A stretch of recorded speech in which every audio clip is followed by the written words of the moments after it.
चलें वर्का बिन नौफल से बात कर लेते हैं और बस फिर एंड कर रहे हैं हम। बाकी जो दोस्त आए हैं वो बहुत लेट आए हैं, फिर हम आपसे नेक्स्ट टाइम बात करेंगे। हेलो। जी गालिब भाई, हेलो। तो आप कैसे हैं? आप खैरियत से हैं? आदाब जी। हाँ जी, मैं ठीक हूँ, आप कैसे हैं? जी मैं भी खैरियत से हूँ, ठीक हूँ। अच्छा, तो पहले तो हाई साहब को बता दें, हाई साहब ने स्ट्रीम नहीं की इस दफा, मेरा ख्याल है लास्ट संडे। हाजी भाई की तबीयत ठीक नहीं थी। ठीक है, तो उन्होंने स्ट्रीम नहीं की, होपफुली इस संडे को करेंगे। ठीक है।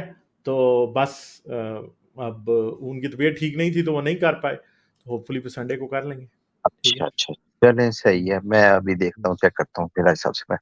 अच्छा, हाँ तो दूसरा वो मैंने ये अपना अपना एक सजेशन देना था कि कभी ना मदारस के बच्चों के हवाले से खास एक स्ट्रीम करें।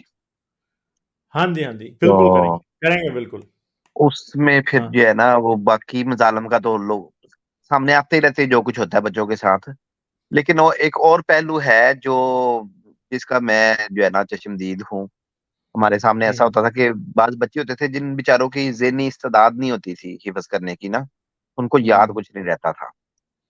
उनको इतनी मार पड़ती थी, इतनी मार पड़ती थी जिसके कोई हद हिसाब नहीं है। फिर वो बच्चे अगर भाग जाते थे ना कभी मदरसे से, तो माँ बाप पकड़ के दोबारा ले आते थे। तो उनको फिर संगलियां मारी जाती थी, संगली लगा के ना, उसको कहते थे मुड्डी लगाना। हम्म। तो उनको ना गले में संगली डाल देनी, पाँव में संगली डाल देनी। तो बेचारों का मार खाना ही उनका मुकद्दर होता था। तो ये और इस तरह के बहुत सारी ऐसी चीजें थी जो कि जो है ना, अभी है तो अभी 40 साल गुजर गए हैं मतलब चीजों को, लेकिन अभी भी याद आती है ना, तो और आपको अभी पता भी है कि दुख ये होता है। ये डिसऑर्डर्स होते हैं बाकायदा मेमोरी के। ये ब्रेन के इश्यूज होते हैं जो कि जिनके ऊपर मैं ना कुछ ऐसा करेंगे कि एक वीडियो बना देंगे कि सही, लर्निंग डिसऑर्डर्स होते हैं, आपको पता है।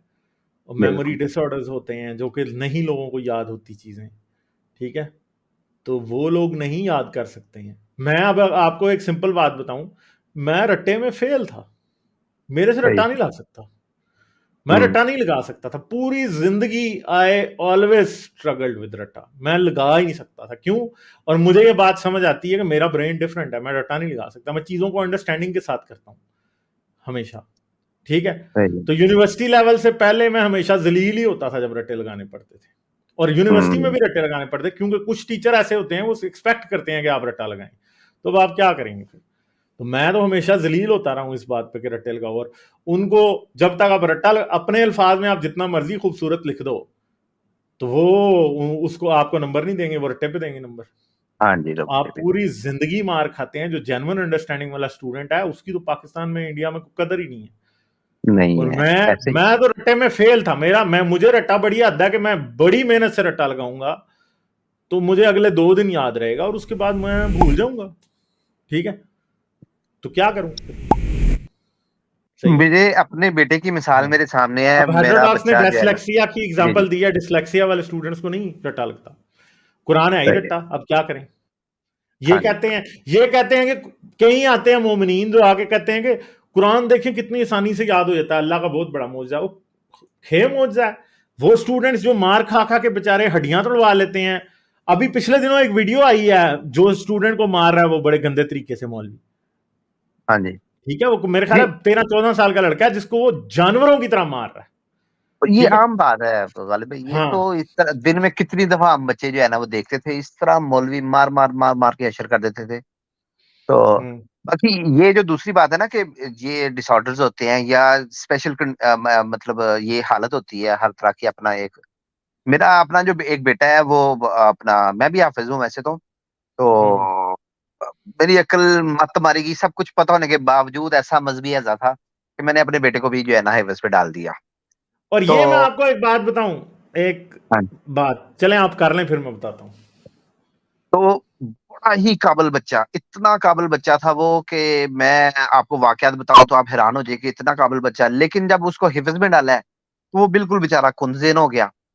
तो बहुत मतलब बड़ी मुश्किल, बड़ी स्ट्रगल भी उसने करनी, वो नहीं चल पाया। 28 29 एक दो पारे रह हम्म। गए तो मुझे रहम आ गया, मैंने ना फिर उसका ना मैंने जान छोड़ दी, मैंने कहा बस ठीक है। तो हम्म। जो बच्चा हिफ्ज में नहीं चल पाया, अभी यूरोप आके उसने अपना वो जो साल उसने हिफ्ज में जाया हुए थे, अभी आके उसने वो सारे कवर किए हैं।